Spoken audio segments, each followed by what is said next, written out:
to continue their closing statements, conclusion, you may continue.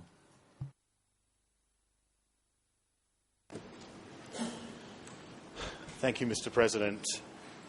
We're now moving towards submitting to you the various contributions that Khieu Samphan and Nguyen Chia made to the crimes that have been charged in the indictment that are the subject of this trial.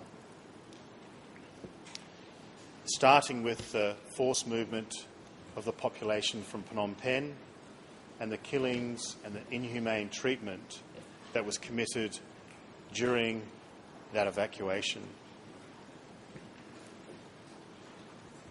The answer to what was the contributions of Nguyen Chia and Khieu Samphan to these crimes is simple and clear. The evidence has proven beyond reasonable doubt that both Nguyen Chia and Khieu Samphan participated in the meetings of the CPK leadership in which it was unanimously decided that the residents of Phnom Penh and other cities of Cambodia would be forced to leave them when the CPK assumed power. On the 22nd of November 2011, at the very start of this trial, Nguyen Chia admitted in this courtroom that the decision to evacuate Phnom Penh and other Cambodian cities was made at a meeting of the party leaders held in mid-1974. He described in detail the agenda of the meeting and stated as follows, I quote, "The meeting made the following decision unanimously. 1. In case Phnom Penh is liberated, we have to evacuate the people from Phnom Penh and from city centres temporarily in order to analyse the situation for a period of time. In particular, to analyse the actual attitude of Vietnam." Unquote. Nguyen Chia initially described this meeting as an extraordinary session of the Standing Committee and later clarified during questioning by Judge Laverne that it was a meeting of the Standing Committee and members of the Central Committee that decided in mid-1974 to evacuate the people from Phnom Penh and other provincial towns. The meeting described by Nguyen Chia is referenced in a number of issues of the revolutionary flag. The September 1977 issue of the party publication, a speech that was given by Pol Pot on the occasion of the 17th anniversary of the CPK, refers to a June 1974 meeting of the party centre that, I quote, "resolved to mount the decisive offensive to liberate Phnom Penh and the entire country," unquote. Your Honours will recall that Steve Hedder stated during his testimony that the Khmer original of this revolutionary flag describes this as a meeting of the party centre or Mochum Pak. It does not say Central Committee, as some translations suggest. So this meeting of the CPK leaders that decided to evacuate Phnom Penh was neither a meeting of the Standing Committee nor a meeting of the Central Committee.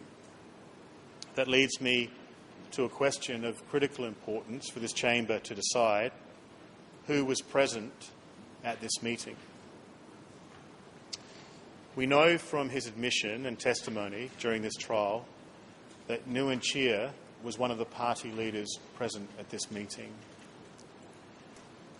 Who were the other party leaders who met in June or mid-1974 and unanimously decided to evacuate Phnom Penh?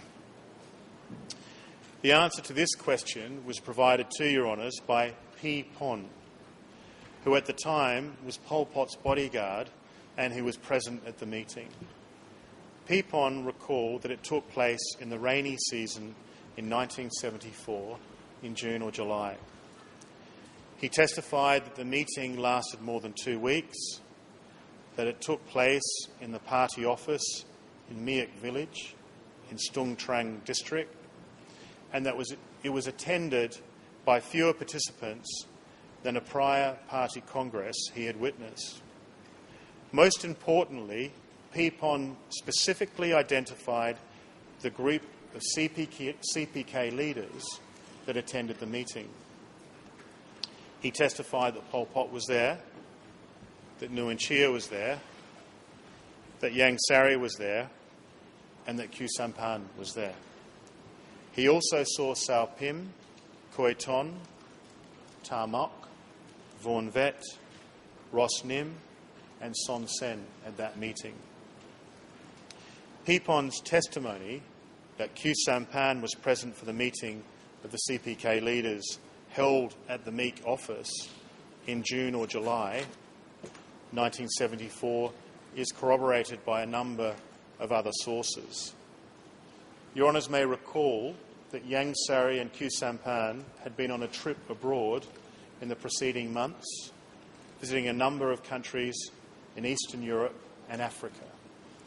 They returned from that trip to Beijing on the 20th of May 1974, flew to Hanoi on the 27th of May 1974, and by June 1974 were back in Cambodia. The timing of their return from this trip is confirmed by contemporaneous press reports, diplomatic cables, and the testimony of Song Sekun and Nuam Sem, who are part of the delegation that travelled with Khieu Samphan and Yang Sari.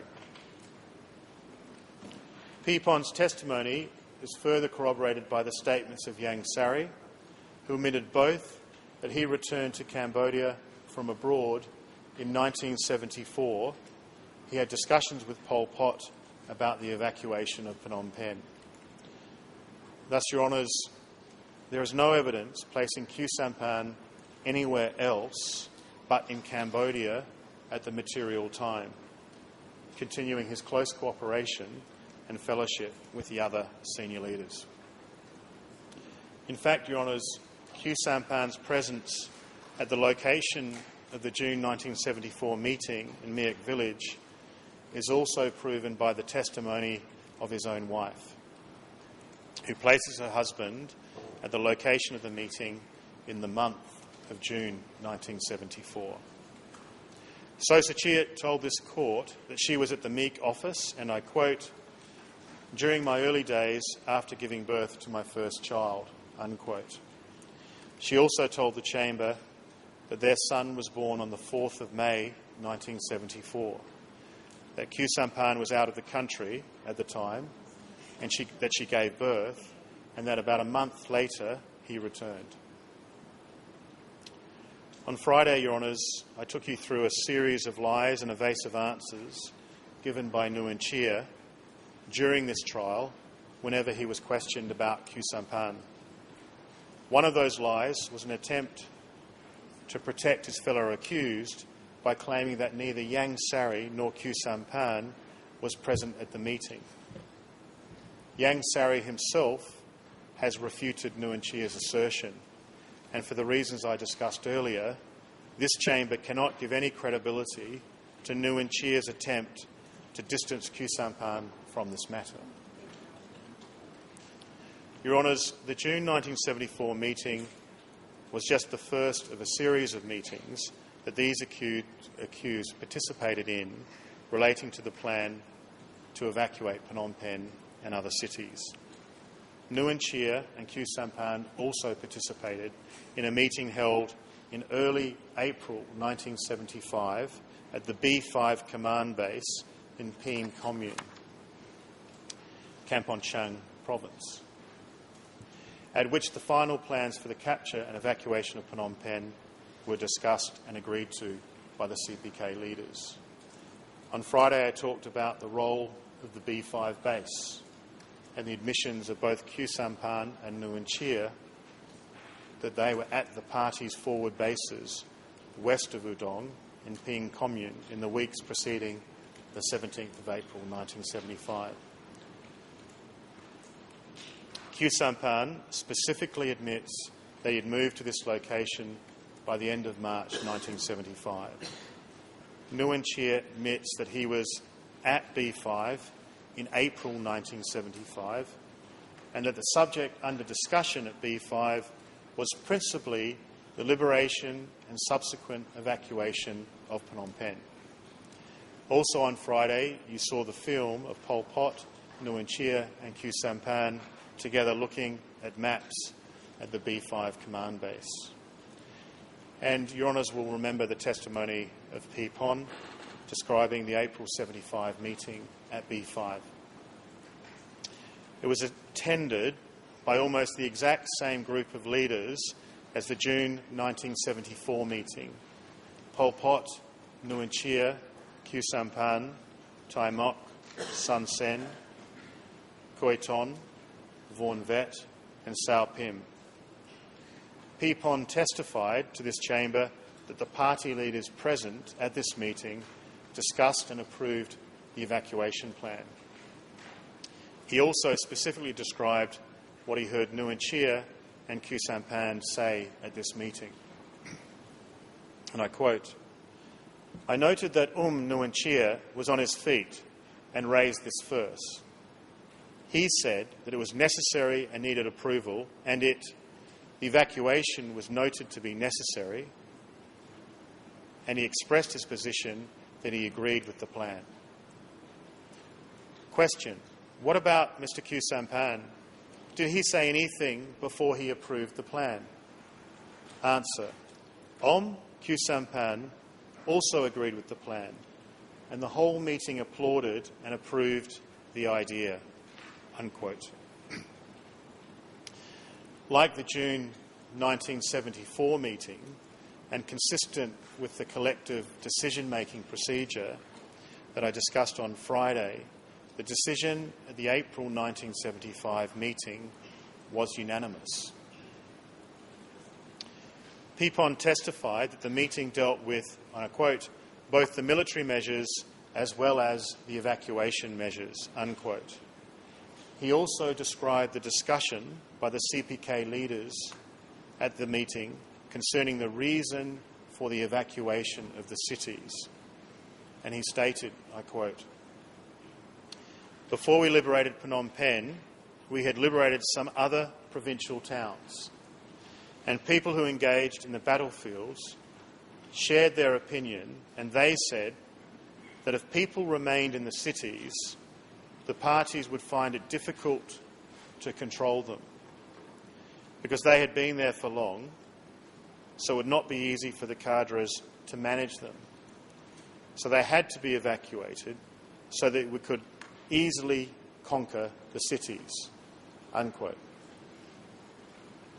Your Honours, Phi Pon specifically identified Nguyen Chia as one of the people who spoke at the B5 meeting about the experiences of evacuating other cities, stating that Nguyen Chia referred to the liberation of other towns and cities as, I quote, "experiments," unquote. No one at this meeting expressed any concerns about the problems associated with evacuating the entire population of a city as large as Phnom Penh. Your Honours heard the submissions of my colleague Ms Chia Liang about the CPK's practice of ruthlessly evicting all residents from cities and towns they captured in the 1973 to the 1975 period.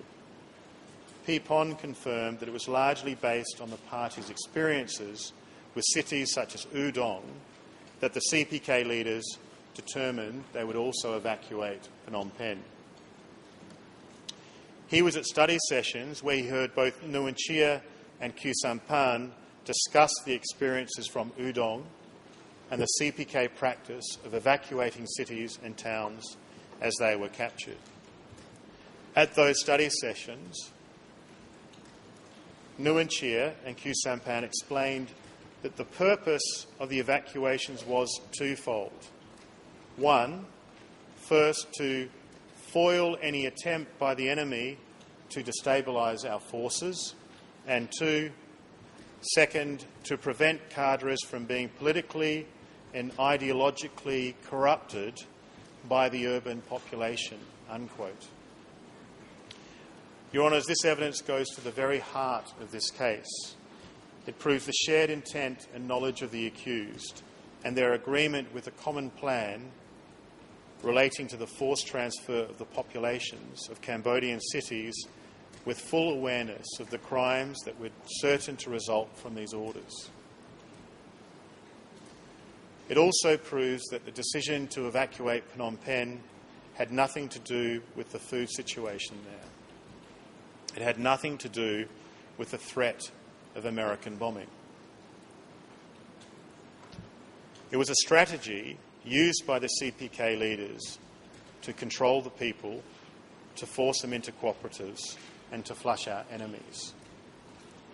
It was part of the broader joint criminal enterprise proven by the evidence before this chamber to treat the population of Cambodia as the property of the CPK, to enslave them in an oppressive system of forced labour cooperatives and work sites where they would work without payment in inhumane conditions and denied even the most basic individual rights. It was part of the plan to persecute and to eliminate targeted groups of perceived political enemies, particularly officials and military officers of the Khmer Republic, but also the educated, the religious, all minorities, and those ties to other countries. The accused participation in and contribution to this criminal plan continued throughout the DK period. In May 1975, Nguyen Chia and Khieu Samphan were part of the group of CPK leaders who determined that the evacuation of people from cities was to be permanent. Khieu Samphan has admitted that many complicated problems arose as a result of the evacuation, and that the Central Committee and Standing Committee continue to address and decide issues relating to the evacuees on an ongoing basis. In addition to their participation in the meetings that unanimously decided to evacuate Phnom Penh, there is substantial evidence of other acts, conduct and statements by the accused that prove their membership and contribution to the CPK's criminal plans for the evacuation of Phnom Penh and other cities. Both Nguyen Chia and Khieu Samphan were part of the group of CPK leaders who oversaw and commanded the final attack on Phnom Penh and the evacuation of its residents from the party's forward bases west of Udong. On Friday, I discussed the evidence proving the party centre's effective control and command of the zones and the CPK military forces, including in the weeks immediately preceding and following the 17th of April 1975. For at least the first 3 days of the evacuation, and possibly as long as a week, Nguyen Chia and Khieu Samphan were at the party's forward command base with Pol Pot, Sun Sen and the leaders of the 4 zones whose forces were carrying out the evacuation of Phnom Penh: Sao Pim, Ta Mok, Khoi Ton and Vorn Vet. Your Honours, this group of leaders are essentially the same people who were publicly identified in 1972 by the National United Front for Kampuchea as the High Command of the Resistance Army, the Cambodian People's National Liberation Armed Forces. In an article of the Vietnam Courier, which reports as of the 23rd of March 1972, an announcement by the AKI, which is the Information Bureau of FUNK, they identified the members of the High Command of the CPN-LAF as follows: Chairman Khieu Samphan, Commander-in-Chief of the National Liberation People's Armed Forces of Cambodia. Vice Chairman Saloth Sar, Pol Pot, Head of Military Leadership of the Army. Vice Chairman Nguyen Chia, Head of the Political Leadership of the Army. Vice Chairman So Vanna, known more commonly to us by his alias Sal Pim. Deputy Head of the Military Leadership of the Army. Member Cheet Chun, known to most by his alias Ta Mok, and Head of the Logistic Department, and Member Sun Sen, Chief of General Staff. Your Honours, it's not a coincidence that these 6 men were all present at the early April 1975 meeting at the B5 site, approving the final plans for the evacuation of Phnom Penh. And it's not a coincidence that these 6 men remained at the party's forward command base in April through the final attack on Phnom Penh and the days that immediately followed. Nguyen Chia and Khieu Samphan were part of a small group of senior party leaders who controlled and commanded the CPK forces during the evacuation. They were informed by radio communication and telegrams of all situations in the battlefields and any problems or issues faced by troops during the evacuation. They made the decisions and the CPK forces carried out their orders. While Khieu Samphan claims that he had no significant role at B5 or the other party bases, the evidence you heard in this trial has proven that, in fact, he was one of the most senior leaders and actively contributed to the military effort behind the evacuation. You will recall 2 CPK cadres who were present at the B5 base testify, and both confirmed Khieu Samphan's active participation and contribution.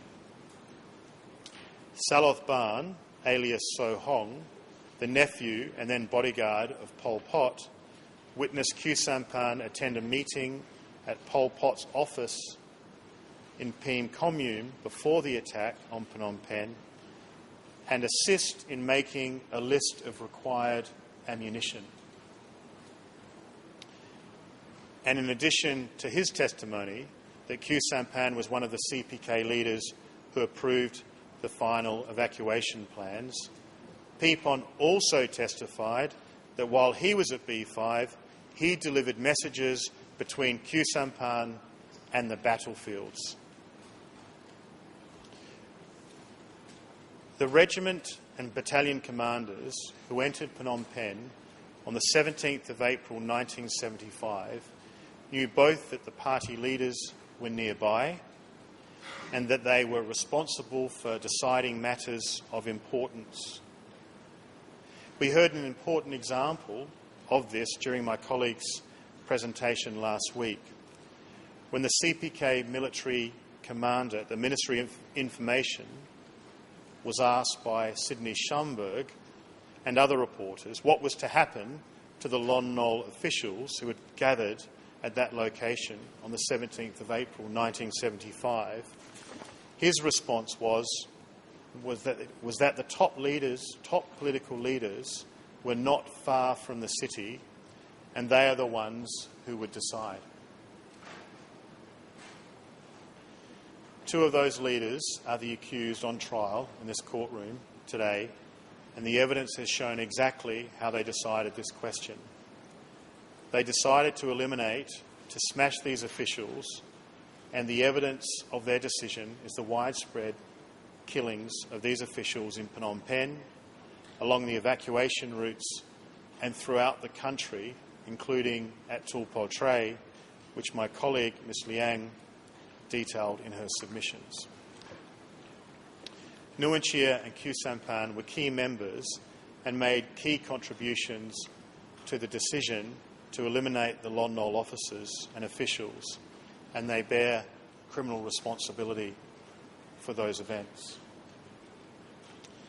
Nguyen Chia also contributed to these crimes through his participation in the development of the party's political and strategic lines. including the use of revolutionary violence against civilians, the view that the party's enemies were concentrated in the cities, and the determination that the countryside would be the support base of the party, the base from which the CPK would attack, encircle and suffocate the capitalist cities. Notwithstanding Nguyen Chia's protests that he was not an intellectual, Nguyen Chia's written closing submission still admits his role in formulating and developing CPK policy. Two key speeches given by Nguyen Chia during the DK period also evidence his agreement with the CPK plans and policies that were carried out during the evacuation of Phnom Penh. In a speech he made to the Revolutionary Army of Kampuchea in January 1977, Nguyen Chia cited the evacuations of Udong, Banam and other cities as examples of the party's important strategic line to control the people and seize the people. He described how, quote, "We took everyone in Banam town, expelling the ethnic Vietnamese, the ethnic Chinese, the military. We took everyone, drying up the people from the enemy," unquote. And Nguyen Chia made clear his approval of an agreement with the party line, and I quote, "Our line was to fight to seize the people. 1, we took him. 2, we took them. 100, we took them. 1,000, we took them, and so on, until we fought for and seized the people from Phnom Penh too. The line of drying up the people from the enemy was very correct," unquote. Your Honours, and also in a June 1978 speech to a delegation from the Danish Communist Party, Nguyen Chia further confirmed his knowledge of an agreement with the true purpose of the evacuation of Cambodian cities, namely to flush out and eliminate enemies.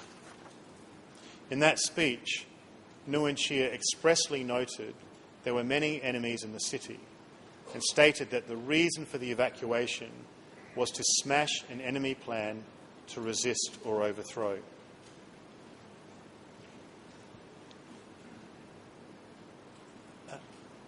For his part, Khieu Samphan also gave speeches and statements proving his contribution to and agreement with the plan to forcibly evacuate Phnom Penh and to search out and execute Khmer Republic officials and other enemies of the CPK. As a public leader of the resistance and the Commander-in-Chief of the CPN-LAF, Khieu Samphan frequently issued statements supporting and directing the attacks on Phnom Penh, as well as statements that openly encouraged the killing of Khmer Republic officials and the commission of crimes against the civilian residents of Phnom Penh. In a January 1973 statement, he boasted how on the Svay Prey battlefield along National Road No. 2 alone, quote, "We have smashed the enemy's 10 strategic villages." In April 1974, shortly after the city of Udong had been forcibly evacuated and scores of Khmer Republic officers rounded up and executed, Khieu Samphan praised the elimination of, I quote, 5,000 enemies, unquote, and the annihilation of the Khmer Republic's, quote, puppet soldiers at Udong, and described Phnom Penh as the last hideout of the traitors. It was Khieu Samphan who announced the start of the final offensive against Phnom Penh on the 31st of December 1974, calling on all troops and cadres to, I quote, launch the most vigorous and most powerful offensive against the enemy, unquote, in Phnom Penh and other cities. In the months leading up to the 17th of April 1975, Khieu Samphan described Phnom Penh as the enemy's, I quote, last den, unquote. He implored cadres to, I quote, sweep the enemy pacification activities from the entire liberated zone, unquote. He praised the shelling of Phnom Penh by our forces' most active artillery attacks. He rejected negotiations that could have peacefully ended the war and avoided the attack on Phnom Penh, and supported the strangulation of Phnom Penh through a military blockade. These statements reveal Khieu Samphan's intent to target the residents of Phnom Penh and instigation of violence against these people, who the party viewed as politically suspect. They demonstrate his key role in the party centre and his embrace of the use of violence against the population of Phnom Penh. They were not the words of a commander of nothing. They were the words of a man who accepted his role as a leader of the communist resistance, an active and absolutely committed participant in the CPK plans and agenda. Your Honours, on the 22nd of April 1975, 5 days after the forced evacuation had started, Khieu Samphan spoke on the Phnom Penh radio, and I quote, "This is our nation's and people's greatest historic victory. It has opened the most brilliant and righteous path which led the Cambodian people and the CPN-LAF in waging the powerful People's War to fight the enemy on every field, successively smashing all enemy manoeuvres, relentlessly attacking and draining the enemy of all of its military, political, economic and financial strength, food and rice, until it reached a point from which it could not recover. Finally, the enemy died in agony," unquote. Your Honour, these words are extremely important. They evidence without a shred of doubt Khieu Samphan's support for the CPK policies that were then being implemented. The fall of Phnom Penh and the evacuations were, I quote, "the greatest historic victory," quote. He spoke these words at a point in time when he knew, by his own admission, that the forced evacuations of millions of people were in progress. Your Honours, if we now turn to the specific crimes which the accused are charged in this first forced movement, it is clear that the forced transfer itself was a crime against humanity. Nguyen Chia and Khieu Samphan planned and ordered the removal of millions of people from their lawful residences in Phnom Penh without permissible grounds, and did not allow them to return to their homes for the whole time that they were in power. As discussed by my colleague, the evidence does not establish any legitimate basis under international law for the CPK to forcibly evacuate the entire city of Phnom Penh, let alone the other cities of Cambodia. The conditions that were inflicted upon the population in that transfer were inhumane acts against their human dignity.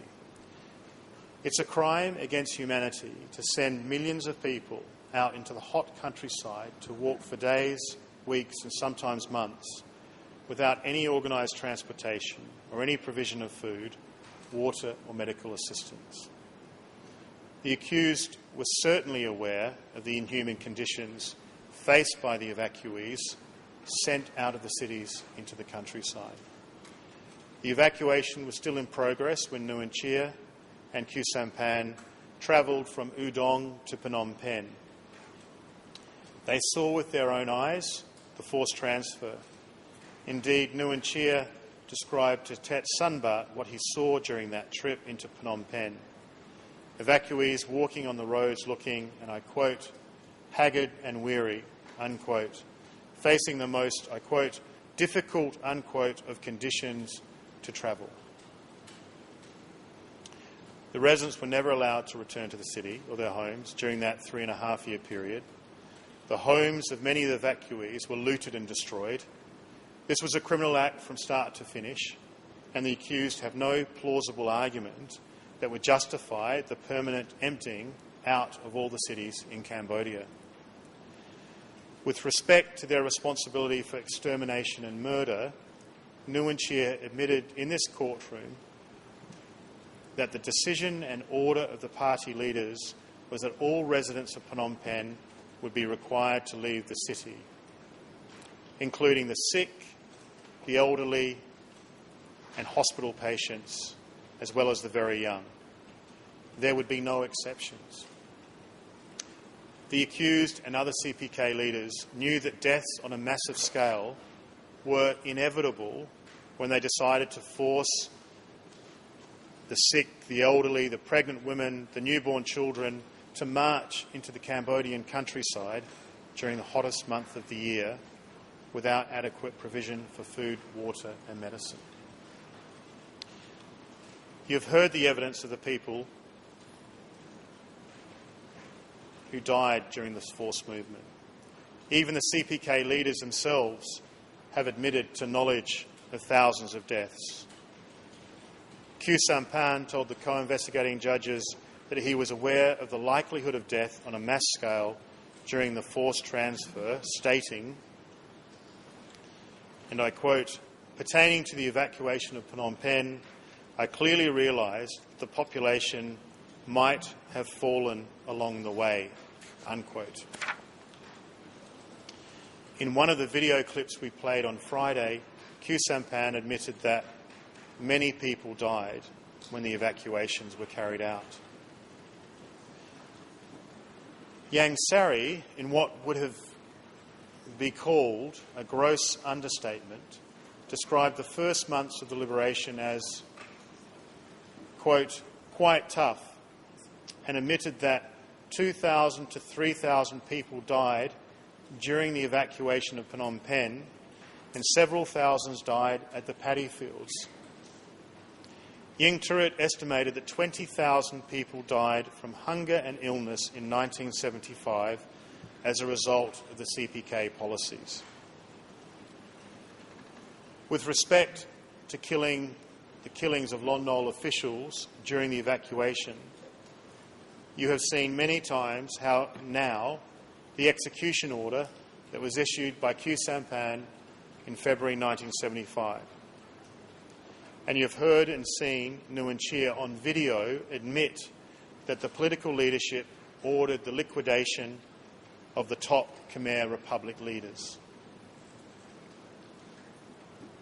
You have heard testimony from eyewitnesses who were present when Long Beret surrendered to CPK forces at the Ministry of Information, and when Sirik Matak and other government officials were forced by the CPK to leave the French embassy. Yang Sari admitted the executions of Long Beret, Sirik Matak and Lon Nol at a press conference later in 1975. Your Honours, Khieu Samphan and Nguyen Chia's responsibility for the murder of Khmer Republic officials during the evacuation of Phnom Penh has been proven beyond reasonable doubt. I will address later their responsibility for other executions of Khmer Republic soldiers and officials when I discuss the Tulpo Tray crime site. Prosecutors have proven beyond a reasonable doubt that these two accused are guilty of crimes against humanity in relation to the forced movement of the population from Phnom Penh. I'll now turn to the second forced transfer.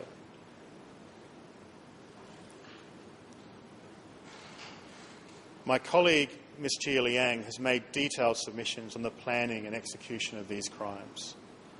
I'll be making reference to some of the party-centred documents which she addressed.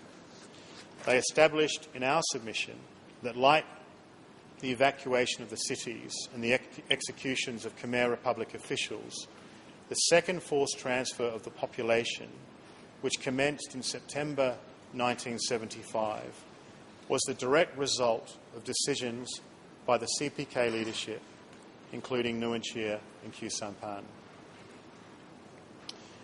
My colleague in her submissions stated, on the 17th of April 1975, the CPK leaders established the first slave state of the modern era.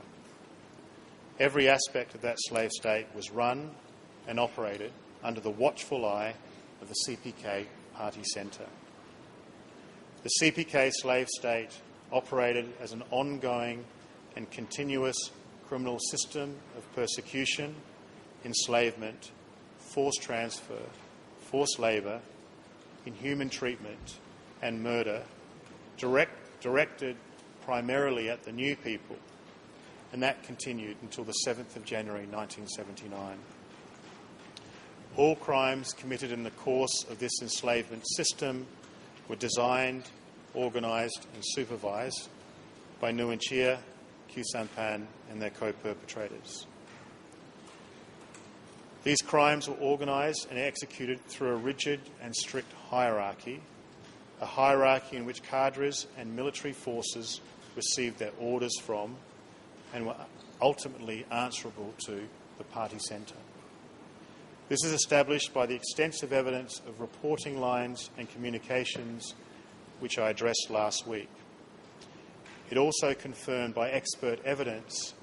In his testimony, Professor Chandler described the CPK structure as a pyramid with all orders emanating from the top. At the top of the slave state was the collective leadership, the party centre, which Professor Chandler testified included both Nguyen Chia and Khieu Samphan. At the bottom of the pyramid, slaves, the new people who had been expelled from their homes, stripped of their rights and subjected to the CPK's rule of terror. Confirming the fact that this system of enslavement was centrally devised and coordinated from the top of the CPK, expert witness Philip Short testified as follows, and I quote, "It did emanate from the top. It could only have emanated from the top because the underlying principles were the same everywhere. Everyone, well, the overwhelming majority, because there was always a tiny group who were exceptions for one reason or another, the leaders, those high up in the party, certain very privileged workers had a greater degree of freedom and so on. But the really 99% of the population, the overwhelming mass, were all slaves, in the sense that they had no choice over any aspect of their lives," unquote. In our respectful submission, everything that followed from the 17th of April 1975 evacuations was part of this system of enslavement. The second forced transfer was simply a continuation in the implementation of this system. This is not the first forced movement of the population, and it certainly was not the last. The CPK system of forced labour and forced transfers was in operation throughout their period in power. Whenever the leaders decided that the enslavement program needed people to be in a certain area, they moved them by force, thereby instituting another episode in the ongoing persecution and mistreatment of the new people, the people from Phnom Penh. Within that broader system, the second forced transfer was implemented pursuant to a series of key decisions made by the senior leaders between May and September 1975. As my colleague demonstrated, in May 1975, the leaders met at the Silver Pagoda for a period of 10 days. Both Nguyen Chia and Khieu Samphan attended that meeting. The meeting determined that all CPK zones, sectors and districts must confine evacuees within cooperatives where they would be subjected to a system of forced labour. As Khieu Samphan testified before you, the imperative was to outrun Vietnam. This imperative, defending the country against an imaginary threat, was based in the CPK leaders' paranoia about being dominated by the Communist Party of Vietnam. Do not believe the defence when they say this was a program designed to empower the people and lift their living standards. This program was pursued through crimes, including enslavement, forced labour, forced transfer and murder. This criminal program was grounded in the CPK's leaders' determination that they, and only they, were the masters of each and every life in this country. They implemented their criminal program with utter brutality. They decided on who lived and who died. They decided where and how their slaves lived, how much they were allowed to eat, how much forced labour they were required to perform, and even what they were allowed to think. The people were reduced to dispensable, worthless objects, showing opposition was equal to certain death. They even formalised this by delegating the right to smash inside and outside the ranks to those under their supervision. In her submissions, my colleague discussed the August 1975 Standing Committee visit to the North West Zone. This document contains the Standing Committee's determination that 400,000 to 500,000 people must be moved to the northwest. It records a fact-finding mission, a mission to examine the state of the enslavement program in the northwest. The document shows how closely the leaders kept themselves informed of the situation in the zones. In this document, the leaders demonstrate without ambiguity that the evacuees have no freedom of movement. They state that good cadres are those who control the people in cooperatives so that they are unable to move freely. And I quote, "The authorities have managed to control the average people, but in particular, in some places, it has been observed that where there are good leadership cadres, core leadership, and people are stable, and where there are no cadres, core leadership is not stable and does not work smoothly. People move about freely." So, freedom of movement is a sign of poor leadership by the local cadres. The leaders also acknowledge at the very start of the document that serious shortages are afflicting the new people who have been forcibly evacuated from the cities. And the document states, "The new people are experiencing shortages of food supplies as well as shortages of medication. Many people living west of Lavia and along the Stung Mongkol Bore stream have caught fever." Unquote. Note, Your Honours, that the document contains no specific order to ameliorate the situation, to help the people, to free them so they can reunite with their families, grow their food and receive treatment.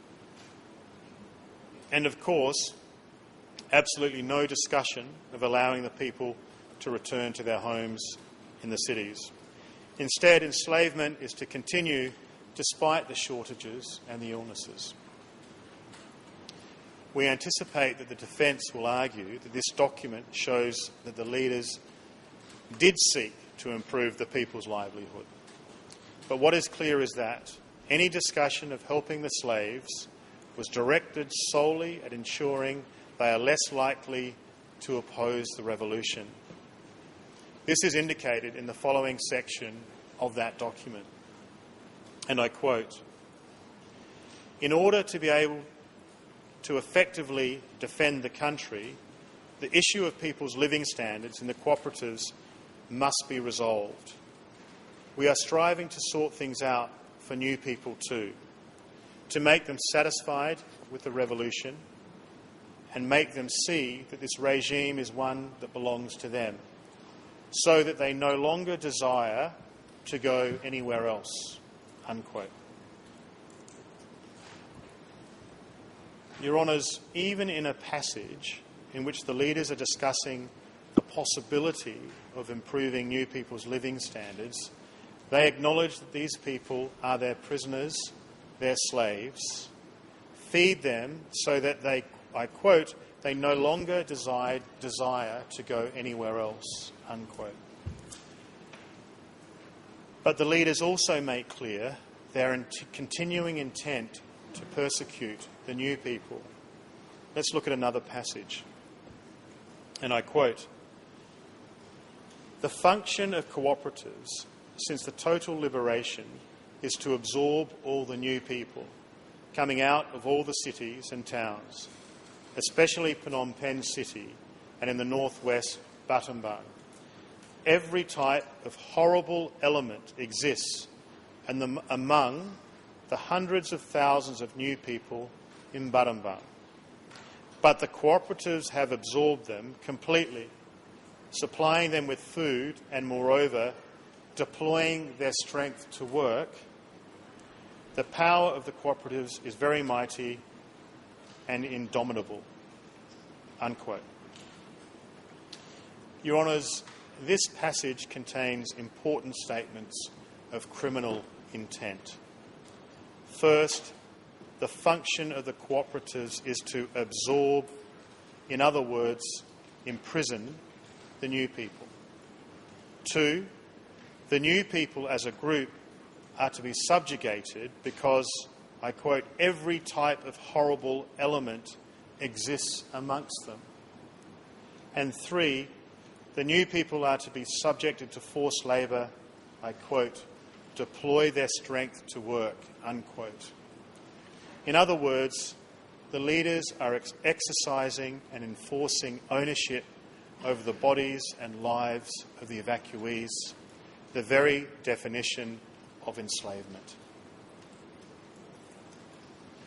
Your Honours, this document corroborates the evidence we have been discussing over the last 3 days. There was in place a system of institutionalised persecution of the new people.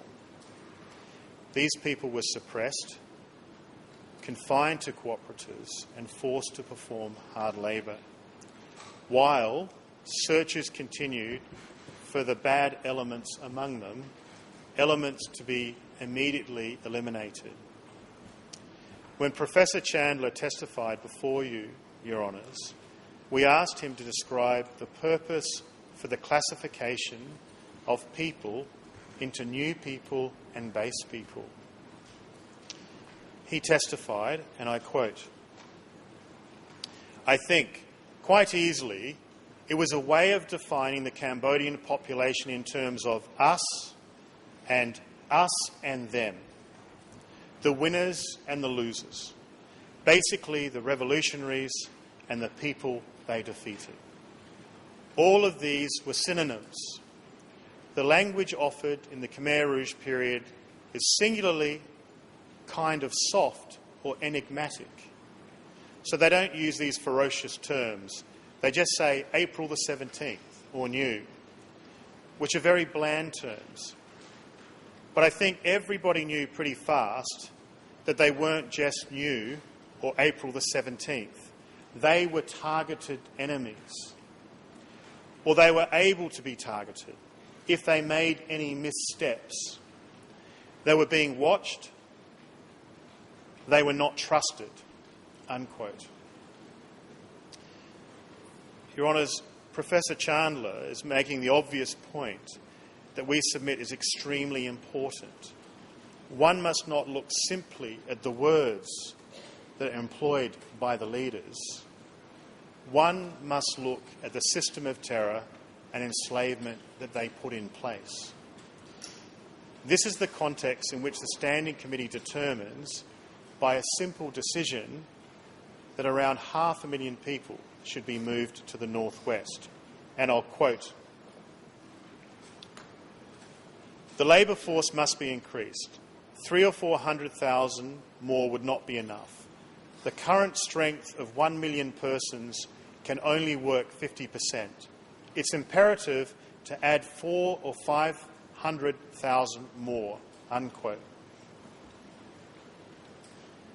Your Honours, having seen the conditions in the northwest, having acknowledged the evacuees were suffering from shortages and illnesses, having acknowledged that the existing population in the northwest can perform work at only 50%, they decide to add another 500,000.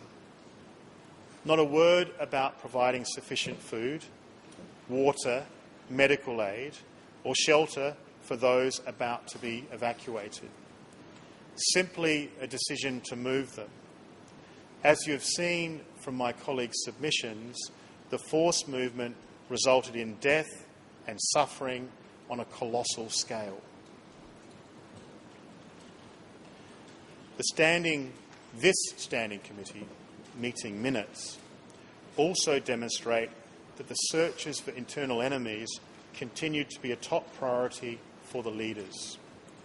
The fact that people were trying to flee the slave camps meant, in the eyes of the Standing Committee, that there were still enemies to be identified and purged.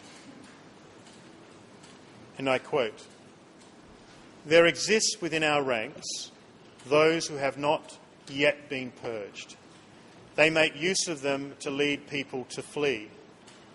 We have been able to arrest them one after the other and are now continuing to search them out." Unquote. People are fleeing. There are enemies. We have arrested many and we must continue to purge them. Your Honours, the defence will argue that neither Nguyen Chia or Khieu Samphan had anything to do with this decision. It's true that Khieu Samphan was out of the country in late August 1975, together with Yang Sari. They were on an important visit to China and Korea, securing the return of Prince Sihanouk to Cambodia. They returned on the 9th of September 1975. Nguyen Chia argues he did not take part in this trip to the Northwest Zone. He also makes the incredulous claim that the decision to transfer the people to the north and northwest was a decision made by the zones. As we will see, the evidence proves otherwise. First of all members of the party centre, both Nguyen Chia and Khieu Samphan, were aware of this decision. There is not a shred of evidence to suggest that they distanced themselves from it, questioned it, or sought to reverse it. Furthermore, they were leaders of the very system of enslavement and persecution within which this transfer took place. Their significant contribution is also recorded in the next document, which I will discuss. Your Honours, the Party Centre's decision to carry out the second forced transfer is recorded in a September 1975 document entitled Document Number 3, Examination of Control and Implementation of the Policy Line on Restoring the Economy and Preparations to Build the Country in Every Sector. For ease of reference, Your Honours, I'll refer to this as Document Number 3. In his book, The Pol Pot Regime, Ben Kiernan dates this document at the 19th of September 1975. In other words, 10 days after Khieu Samphan and Yang Sari had returned to the country. The full title of the document, Number 3, as well as its context, form and content, make it clear that it's a document issued collectively by the Party Centre. The document contains extensive discussions of several key policy issues, such as the absorption of the party line since the Central Committee meeting in May 1975, the imposition of a countrywide quota for rice production, the abolition of money, the construction of dams, and the forced movement of people between the zones. The document surveys the situation in the country and issues directives to zones, sectors and districts, as well as to ministries in Phnom Penh. No body, unit or organisation within the CPK, other than the Party Centre, had the authority to deal with matters of such breadth and importance. The fact that the document emanates from the Party Centre is corroborated by another piece of evidence. In a 1996 interview with Stephen Hedder, Yang Sari confirmed that it was in September 1975 that the Standing Committee met to discuss certain important policy issues. That meeting was attended by Pol Pot, Nguyen Chia, Yang Sari, Khieu Samphan, Sun Sen, Vaughan Vet, Khoi Ton, Ross Nim, as well as a number of other military commanders.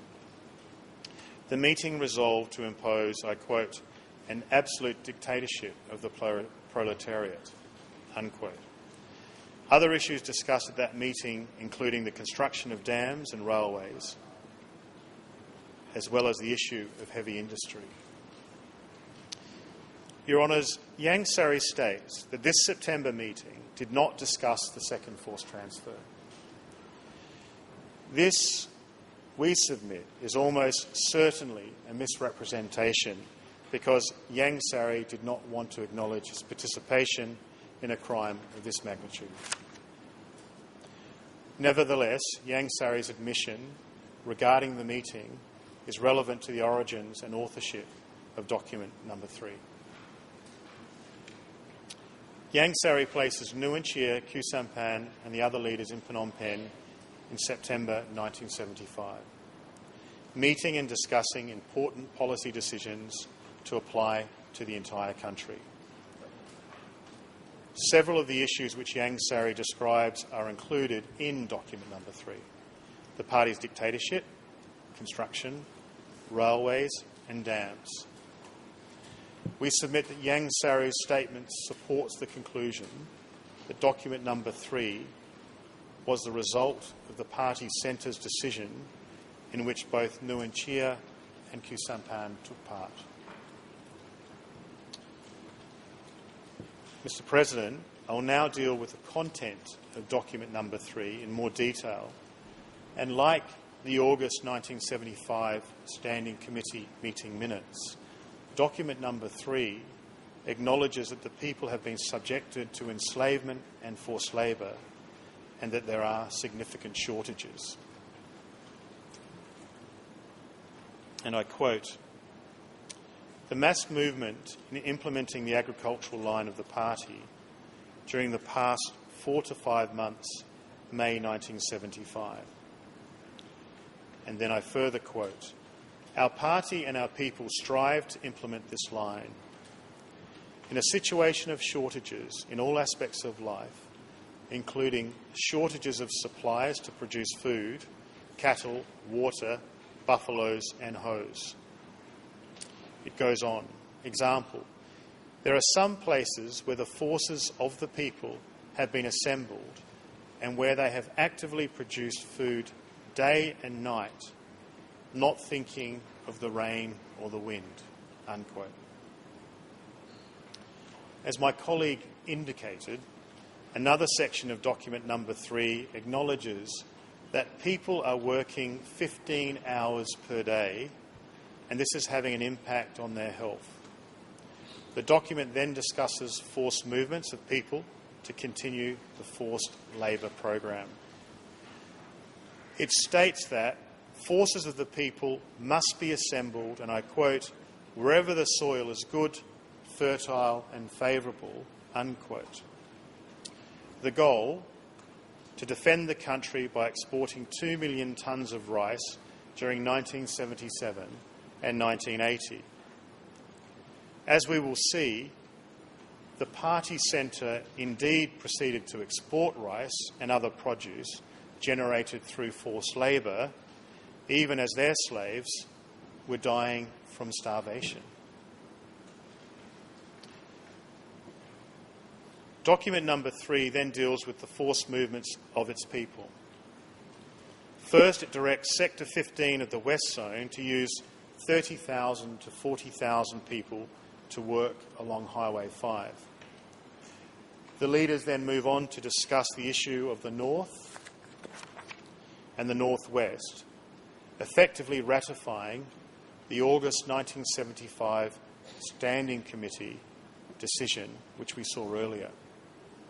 And I quote, In the northwest, we must add an additional force of 500,000 people. Priya Vihir has requested 50,000 first. In Priya Vihir, there is the possibility of solving food supplies. Priya Vihir has 70,000 old people already, so send 20,000 first as we go along. In the north, they need people to be given to Kampong Tom province. The east also needs forces to be given to sectors which are short of people.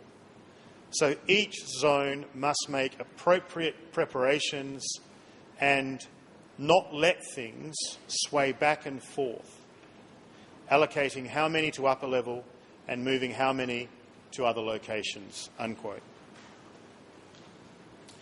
In our submission, Your Honours, this passage of document number 3 is important for several reasons.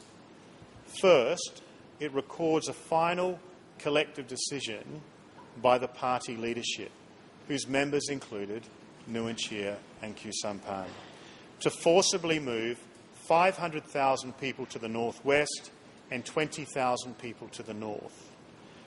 The Standing Committee, having made the August decision, only the party centre had the authority to deal with this matter further in September. There are a number of indicators of this fact, that this was a centrally devised decision contrary to Nguyen Chia's submission. For example, the decision to transfer people to Priya Vihir was made in response to a request from the sector. Also, the document contains a directive to the zones with respect to movements of the people. They must not make things, I quote, sway back and forth, unquote. Another important feature of this document is it shows that the forced transfers are a core component of the party's ongoing enslavement program. Sector 15 to move 30,000 to 40,000 to new work sites, 20,000 people to be moved to Priya Vihir, and 500,000 to the northwest. If I can take you to yet another key feature of this document number 3, which shows in our submissions Khieu Samphan's involvement in the second forced transfer. In our written brief, we discussed in detail Khieu Samphan's specific responsibilities for CPK's enslavement program. In sum, those responsibilities included distributing equipment within the country to ensure the implementation of the forced labour program, supervising the Ministry of Commerce, which exported thousands upon thousands of tonnes of rice delivered by the DK zones to the party centre. As you have heard in testimonial evidence, Khieu Samphan regularly visited the state warehouses which stored this produce and gave instructions to the workers. In document number 3, it makes reference to the involvement of the Ministry of Commerce in forced transfers of the population. And I quote, "As for initiatives by state commerce, they are not up to par or even concerned about getting to up to par. Speaking about this, it's not that state commerce is not thinking. They think, like they think of about transporting hundreds of thousands of people. But this is raised here for continued correction," unquote. This is proof that the party centre's forced transfers involved the Ministry of Commerce. In late 1975, that ministry was still part of the Grunk framework, in which Khieu Samphan held the position of Deputy Prime Minister. Functionally, it was one of the ministries directly answerable to Khieu Samphan, Nguyen Chia and the rest of the party centre.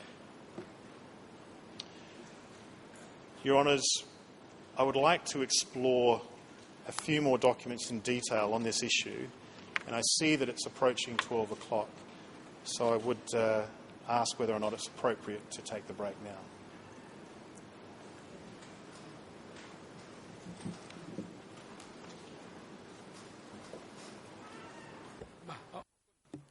The President, thank you. Well, the time is now appropriate for lunch adjournment. The Chamber shall adjourn now and resume at 1:30 this afternoon.